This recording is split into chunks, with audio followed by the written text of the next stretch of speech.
What is going on, guys? Welcome back to the Pick Swap Media YouTube channel. My name is Sean Bernard as usual, and I'm excited to announce that for this video, we have partnered with WHOP.com, WHOP.com.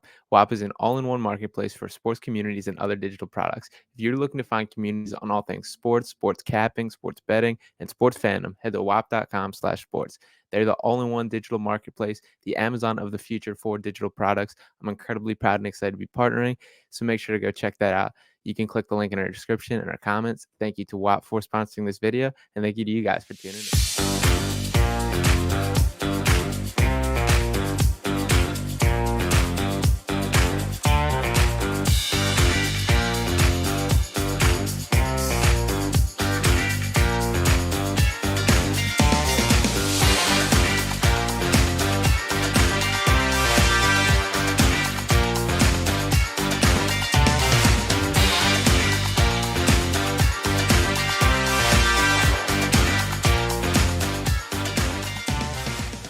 Hello again. Welcome back to the Flyin Style podcast. I'm your host, Matthew Mitchell, back with my co-host, Steven Maslij. What's up, boys and girls? Happy end of the season. Yes, sir. It is officially the end of the season, and the Eagles have ended the season with the NFL's best record at 14-3, being the 1 seed in the NFC, meaning that all games must run through Philadelphia. So, Hell yeah.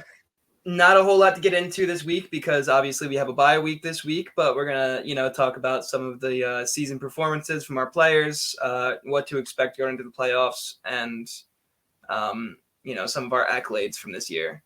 So, Maslij, let's start by just asking you, how did you feel, about this season?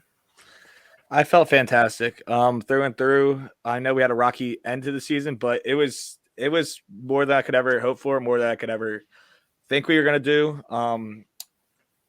There was some ups and downs with coaching, and that's the only concern I pretty much have. Our personnel is just the best in the league, and there's no comparison to it. We got the 1 seed. We got a bye. Being at that game on Sunday, no one cared that we beat them by just 1 score. We were always going to win that game, and securing it and seeing it happen was it's phenomenal. It's a phenomenal feeling, and I couldn't be more happy with what position we put ourselves in, and going forward that we're going to be able to have it run through the link. Let's go, baby! Fire me up. I'm hyped. Me too, man. When I made my schedule prediction at the beginning of the year and said the Eagles were going to go 13-4. I thought I was being majorly optimistic, obviously. Hard to expect a season like we've had this year. But based on, everything that we had, all the teams we were playing, I really had faith this team was capable of doing it. And I'm glad that they proved me right. And, they really, and beyond that, they far, far exceeded my expectations. If we get into, some of the accolades they put up this year, A.J. Brown broke the Eagles' single-season franchise receiving record with 1,496 yards on the season. Devontae Smith set the franchise single-season reception record with 95 receptions. The team set this franchise record single-season total touchdowns with 59 total touchdowns. The franchise single-season sack record with 70 sacks. Only, I think, 3 away from the all-time record. I think it was 5. Did we technically get one last game? Because I think so. I thought we had 1 or 2, but if they counted the sacks, they weren't clear sacks. Yeah, but either way, incredibly impressive. We also had first NFL team ever to have 4 players with double-digit sacks in a season, with Javon Hargrave, Josh Sweat, Brandon Graham, and Hassan Reddick. So our D-line has been impeccable. Obviously, we had a franchise record 14 wins. And we also set a franchise single-season record for rushing touchdowns with 32.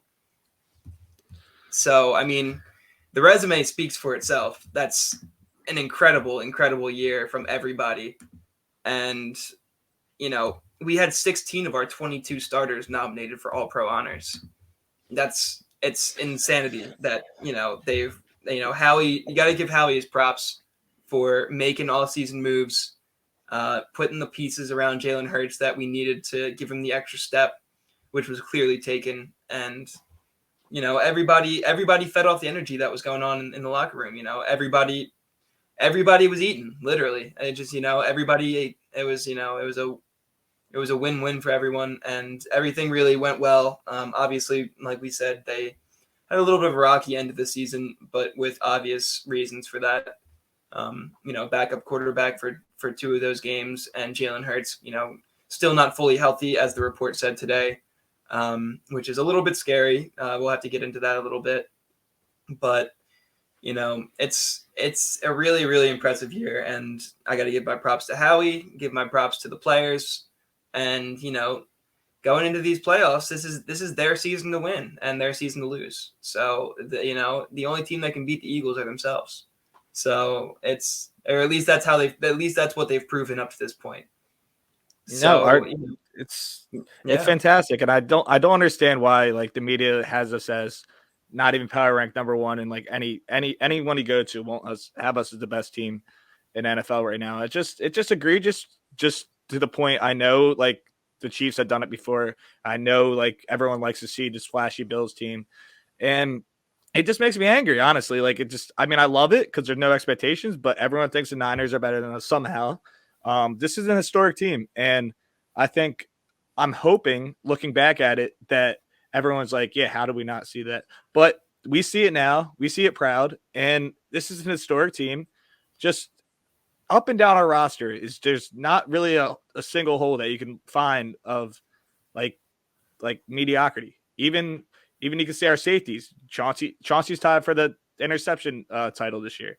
I know we have a couple weak points, but like not everyone could be an all-pro. But like when you say 16 to 22 starters are an all-pro nominee, it just how can you even question that they're the best team? Like I haven't seen a team do this in forever. Exactly. And there's a few guys left off that list that I felt like could have been on there as well. Yeah. And it's, I've watched football for my entire life, as long as I've been able to. And I can't say I've ever seen a team this well put together through and through. And I've never seen a team put 16 of their 22 starters into all-pro nominations before. And it's something, it's incredible to watch, but you got to consider that, nobody likes Philly. Never have, never will. We're not the media's team. We never have been. Good. And yeah, we like it that way. We always have. We like the underdog story. We it's the same thing as the last time we went into the playoffs in 2017 when we won the Super Bowl. We go in with the best record, the number 1 seed, and somehow we're underdogs in every game. And somehow they're going to find a way to do that to us again. I almost guarantee it. I can't understand it.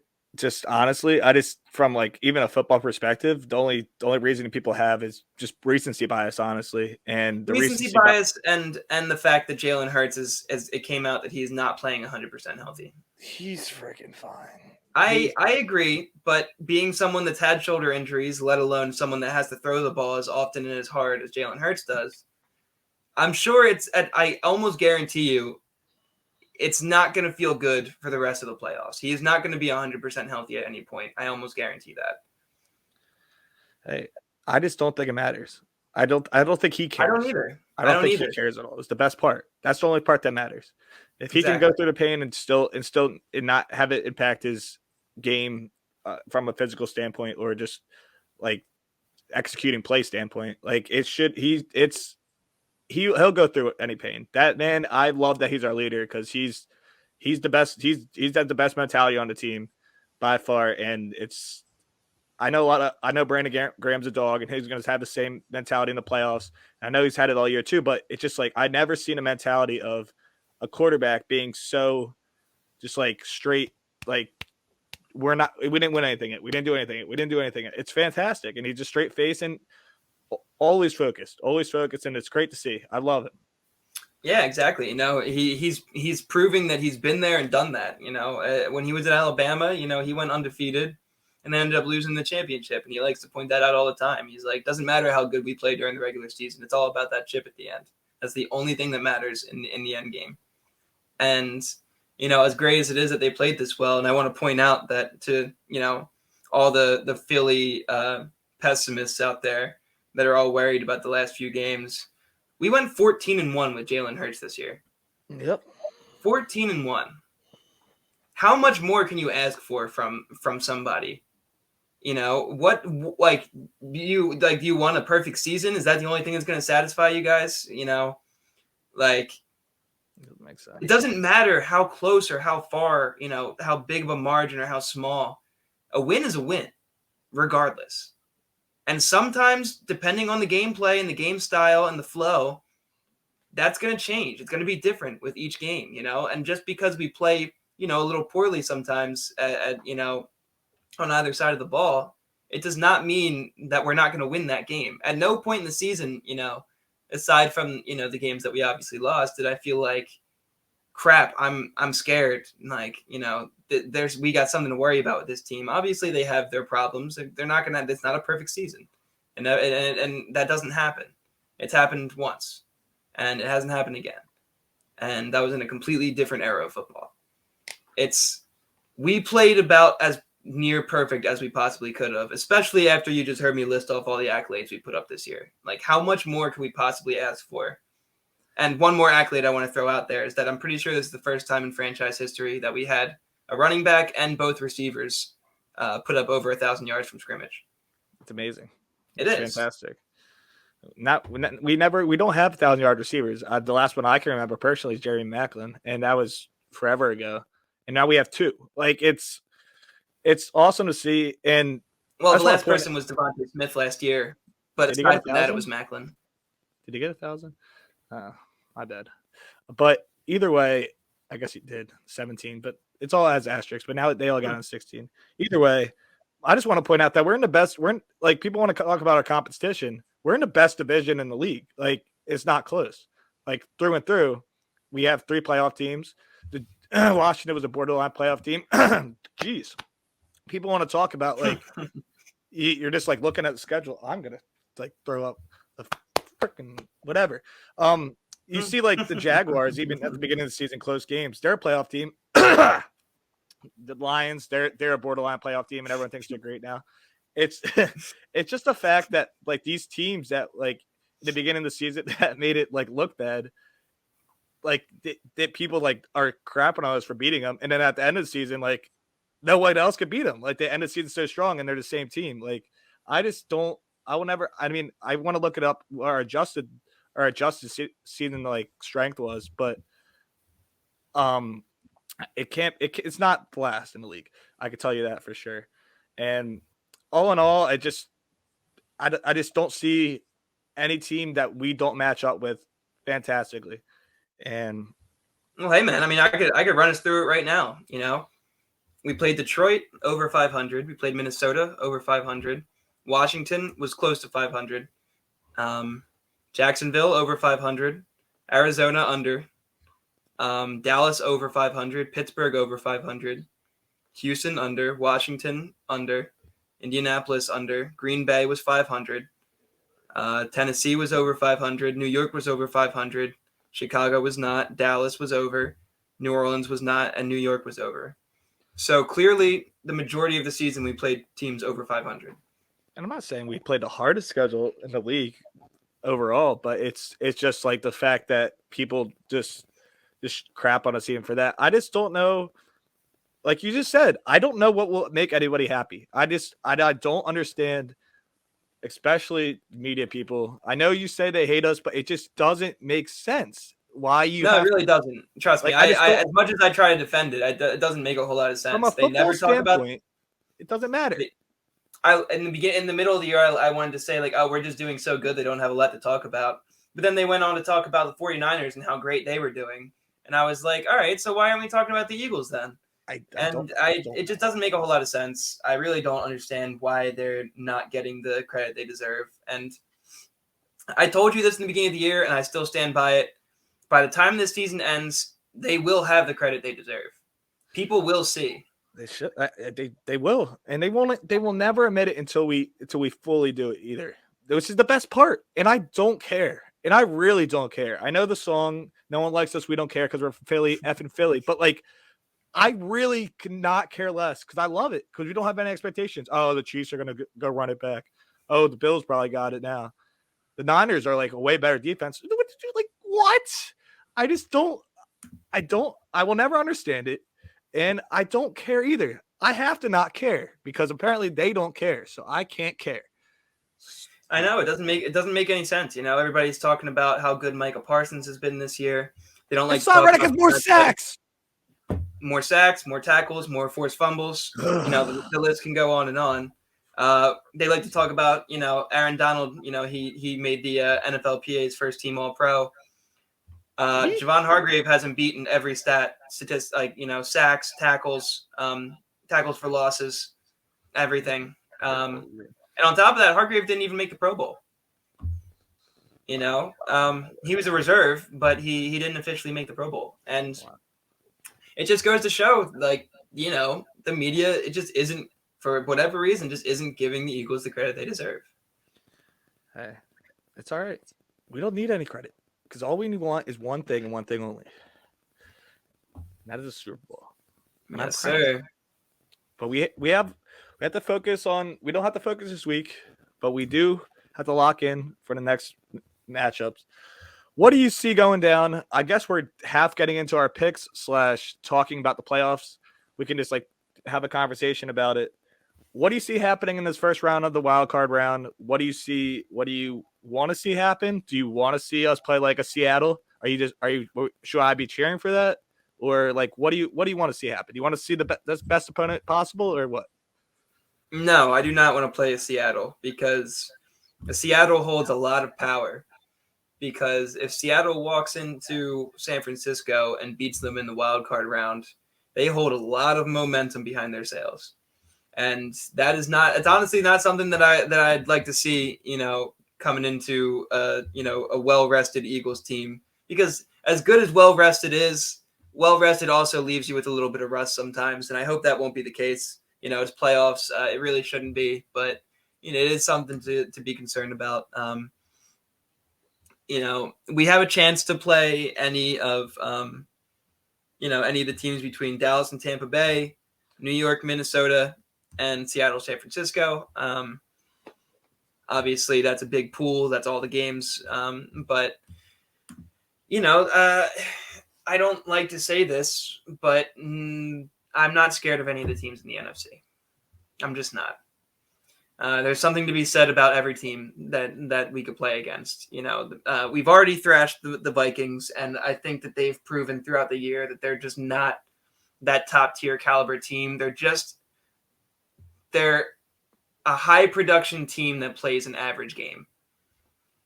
The Giants are a little bit of a wild card. You really never know when you're getting, an all-pro outing from them or, a bottom tier league Giants team.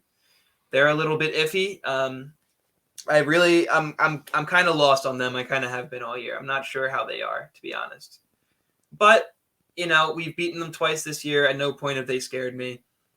The Cowboys, the way I look at it, our second game when we played them, we put up, 35 points with our backup quarterback, and he had 4 turnovers on the game. You take away 2 of those with Jalen Hurts in the game, it's a 7 to 14 point differential. I don't think that the Cowboys are better than us on any side of the ball. And the 49ers, are a very, very good team through and through.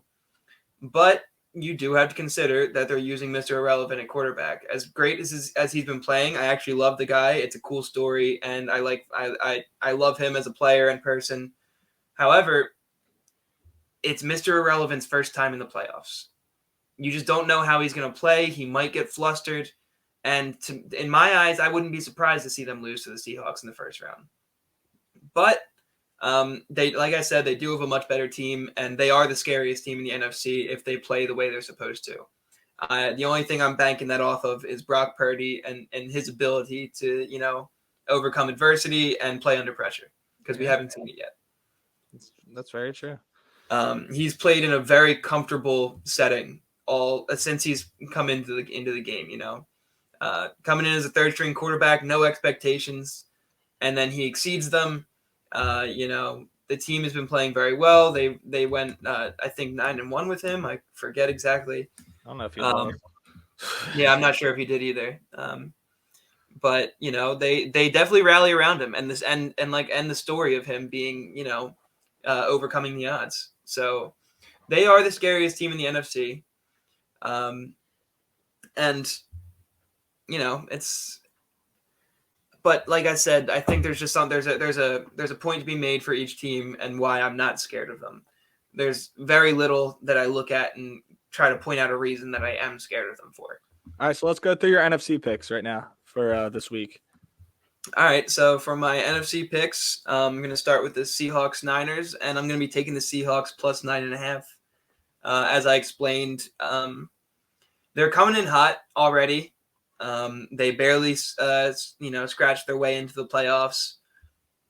They just, they look calm, cool, collected. They don't look worried. They're going to play their game, and I just think that they can, at the very least, cover the spread, if not take this game outright. I agree. For my second pick, I'm going to be taking the Vikings -3 versus the Giants.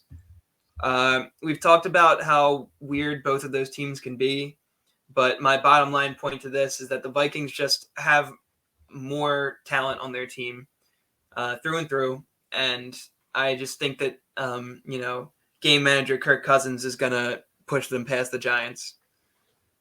And then lastly, I'm going to be taking, as much as I regret to say it, I'm going to be taking the Cowboys -2.5 versus the Bucks. I do think this is going to be a close game, and I'm not 100. I would never say 100% sure on anything, but I'm very close to 50-50 on this game because not only is it Tom Brady playing in the playoffs, but Dak Prescott throws a damn lot of interceptions, and it's a game killer, and you just don't know how it's going to affect the game when it's being played. It depends on so many different factors, but he's averaging like two interceptions a game. It could definitely really hurt you against against Tampa Bay. But bottom line, I do think that the Cowboys have been a better team this year, and I think that the Bucks just have not been. They really haven't. I have to agree on the first two. I'm going to go recap real quick. Seattle, Brock Purdy hasn't thrown over 250 yards except for one game in his 10 games. And Vikings, same points. The only reason I'm taking the Bucks, honestly, is just because I want Dallas to choke. They seem to be put in this position almost every year where they're destined to do it. They're right on the cusp. Should they be able to do it? Yes, they should. They should be able to win this game. However, I think Tampa Bay does have some good pieces on defense, and I think if Mike Evans and Tom Brady connections can start getting clicking, their offense, they don't have bad personnel. It's more just the fact that they haven't been clicking all year and they haven't been able to put up a lot of points. If it were to go just how it is on paper, I see Dallas. Dallas should be able to smoke them, but since I can't pick Dallas ever, and it's also the first week of the playoffs, I'm going with the Bucks. I don't blame you for that pick at all. I like your reasoning, and on top of that, they do have a very talented team. But my point back to that is what you said. All year they haven't put it together, and I feel like it'd be pretty crazy to watch them just throw it all together in the playoffs. But they're definitely capable. They're not very far off from the team that won the Super Bowl in terms of personnel. Yeah. And they definitely have a chance, but you can absolutely never count out Tom Brady, of course. All right, run down your AFC then. Let's see. I know we don't have to worry about that too much at the moment but it's going to be entertaining for sure. There's a lot of definite close games that are to come. So absolutely. I guess should we make a prediction now? Who's going to come out? I guess we should do that at the end. Yeah, we'll finish that at the end. All right. I'll just run through my picks real quick. I'm not going to give a whole lot of detail behind it. But to start, I'm going to be going Jaguars plus 2.5 versus the Chargers. I think that they're just a hot team, and I just haven't really liked the Chargers this year. Bills, I'm going to be going Bills -13 versus the Dolphins. I think that's self-explanatory. They're playing with the third string quarterback. And then for my last pick, I'm going to be going Bengals minus 9.5 versus the Ravens. Once again, playing against a backup quarterback. And, well, not 100%, but most likely. And the Bengals are hot. The Bengals are another team I'm scared of out of the AFC, you know. So they're definitely a good team, and they're probably playing really pissed off by the fact that they, you know, had to settle for these, you know, weird playoff circumstances, basically being forced entirely onto them rather than everybody else in the AFC playoffs. Yeah. No. I mean, I disagree with every one of your picks for some reason, but so Chargers are a better team overall, in my opinion. I think they're idiots. Nathaniel Hackett's an idiot. Not Nathaniel Hackett. That's the Broncos coach. Whoever their coach is an idiot for playing. He got Bosa hurt basically, and Mike Williams hurt during the last game of the season. That didn't matter, and they couldn't reseed it all. I think they're a better team overall, and I think Herbert. I think Dougie P's only the first year that he's coached and has gotten to the playoffs is fantastic, but I think they have a couple more holes on defense than the Chargers do, even with them being unhealthy. Dolphins 13. I'm just taking those points just to hope the defense plays decently well. I don't see. I just hoping Mike McDaniels does something with Tyreek Hill, gets him involved, gets the run game going. That's all I can hope for, and just to cover the number, not winning that game. And then similar story here with the Ravens and Bengals. I'm taking 9.5. I'm not taking this because I think the Ravens are going to win. I just think that it's too big of a line, and I think that Harbaugh has stuff up his sleeve and their defense is getting healthy at the right time. I think if you play a team 3 times, they had one close game earlier in the year, but that was obviously a little more. But I think their defense can step up, and I think it can be a touchdown game-ish, but I think the Bengals win either way.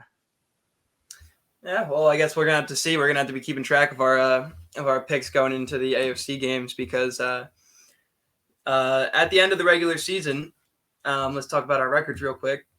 I finished the regular season 27-32-3 on my picks, and Maslij finished 22-37-3. That's not good. So I'm officially, as of now, 5 games ahead of Maslij in his race to shave his head. However, I'm going to put a clause in the contract that if the Eagles win the Super Bowl, Maslij will not have to shave his head if it were to come down to it. Wow, what a guy, guys! This is my co-host right here. He's giving me all hope, or if it all falls apart, I'm going to shave my head anyway. And I'm just such a generous guy, man. I mean, you know me so well. It's just a cherry on top if the Eagles were to win the Super Bowl. But hey, we never know. I could come back at these picks. Hey, you absolutely can. We got 6 games. We got 6 games on the board right now. You know, maybe you take a 6-point swing. Who knows? It'd be crazy. But all right. So right now, Super Bowl predictions and NFC. Let's do NFC chip predictions and Super Bowl predictions. Who do you see the NFC AFC chip, and then who do you see in the Super Bowl /winning? Truthfully, I do think that the NFC chip is going to turn out to be the Eagles and the Cowboys. Wow, I do. Not expect that one. Yeah, so that's my pick for the championship. And on the other side, that can't happen. It can happen. It can happen. Can happen. You're right. Based off your picks, though. Yeah, I know. I could be wrong on that, but the bracket. But all right. Wow, interesting. Well, no, not necessarily. If the Cowboys beat the Bucks and the Seahawks beat the 49ers, and then they could still meet up in the championship. Well, no, that's what I mean. Or if the Giants win, either way, they could all meet up. No, it's not like a bold take. I was just looking just based off. I didn't think you thought that. Yeah. But go ahead, keep going. I'm not putting a lot of thought behind this. You know, that's just my gut feeling. And on the other side, I think I'm going to go with the Chiefs and the Bengals. Chiefs, Bengals, Bills don't get there. I guess I'm going to have to agree with you on one thing, and that's going to be just the Eagles.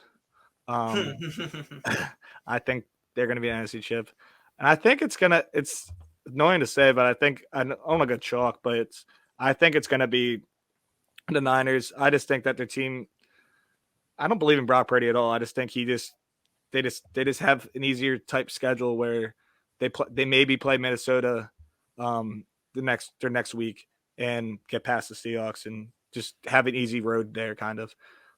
That's how I think it ends up. And then on the AFC side, I think it's so hard to say. I'm just going straight chalk, honestly. It's kind of annoying. Not like I don't think every game is gonna be chalk, but I think it's gonna be Bills Chiefs. I think the Bengals it's gonna be a crazy game. I just think the Bills have up their D line a little bit. I think their defense is pretty solid through and through, and I think they have a little bit better defense along with their great offense in order to make it there. I will not doubt that, and I will not deny that I think that the Bills have a more complete team than the Bengals. I just have a funky feeling that they're gonna, you know what? Actually, there's a part of me that isn't considering the fact that they do have a lot of momentum, especially after finding out that DeMar Hamlin is okay and he just got released from the hospital, and obviously they had that first play touchdown kick return that was absolutely incredible, awesome moment. And they're playing with a lot of emotion right now, and that is something to consider. I just think that as much as I love Josh Allen and know how talented he is, I don't think that he has it all up here yet. I think he still has a little bit to learn in terms of how he needs to take his game to the next level. I just think that they've, throughout watching them throughout this year, the games that they lost in a weirdly poor fashion. And I just have a weird gut feeling they could do the same in the playoffs. But yeah, that's my only point there. But who's your Super Bowl matchup? My Super Bowl matchup is going to be the Eagles and the Chiefs this year. And I'm not even going to go ahead and say a prediction winner because obviously I want the Eagles to win, but I honestly do not know. I have no idea. So I'm gonna say Eagles Chiefs in the Super Bowl. I'm going with what I want to be the matchup in the Super Bowl. And I think it's going to be Bills, Eagles. I think they're the two most complete teams if you just look at their complete roster. Agreed. I know that Andy Reid's probably top 3 coach in the league, and I wouldn't be surprised if the Chiefs were to be there. I just think the Bills had the best roster through and through, and I think Sean McDermott's a good coach. I understand what you're saying by Josh Allen's flaws and the red zone picks and everything, and I think it's getting talked about a little too much, to the point where I think he's gonna be focusing more on. Obviously you never want to throw a pick in the red zone, but I think they're gonna make better plays down there and just try to fix their flaws down there. And I think that the best team out of AFC. So I'm going with the two best teams, Eagles and Bills, and then we're gonna have a war between here and Buffalo. Yeah, I was gonna say I can't imagine the country infrastructure lasting through an Eagles-Bills Super Bowl, and obviously one or both cities are getting burned down, win or lose. So thank God the actual Super Bowl's in Arizona, so it's far away from. If that were to happen, which Eagles probably just lose in the first round, and we'll probably be all sad and cry. So I have to be a little. There's the pessimist, Maslij. I have to. I'm not allowed to be happy. I could not be happy. I was happy for 1 second after we got the bye, and I'm still happy, but I'm not. In the back of my mind, if it doesn't irk there, we're not doing anything. I have to keep that there. I have to keep that, which every Philly fan has. You just have to keep it there. It has to stay there. Stop I don't want to lose in the first round. Stop waiting to disappoint yourself and just watch and enjoy the season, regardless of what happens. Win or lose this year, the Eagles have an incredible roster. I just want to point that out and leave that out there. Thanks, they are going to be a good team for years to come, regardless of the outcome of this season. And we have a lot to look forward to as Eagles fans. I have nothing to look forward to unless we win the Super Bowl this year. That's all I can think about. That's all I can think about right now. That's all I want to see. I know we went longer than we wanted to in this podcast, but yeah, well, it's the Eagles. They deserve it. They've done a great job this year, and they've proven in every way that they are the team to beat in the Super Bowl this year. And we're gonna have to see if they can make that a reality. Yeah. And then next week, obviously not playing this week. We'll get into more of the matchups and our concerns overall in the playoffs / who we're playing next week. So I know they're not playing anyone this week. Have a good bye week. Hopefully everyone gets healthy. Yes, sir. That's the big thing. Everybody's got to get healthy. Yeah. I'm just be healthy, and we're good. Yes, sir. So thank you guys for tuning in. This has been another good episode, and like Maslij said, we'll be back next week talking about our matchup after the wild card weekend is over, what we want to see from the team, and what our expectations are moving forward. So once again, thank you for tuning in. I am Matt Mitchell, and this is Steven Maslij, and we will be back again next week, hopefully with a favorable matchup. Yeah, hopefully. All right. Peace out. Go Birds. Peace.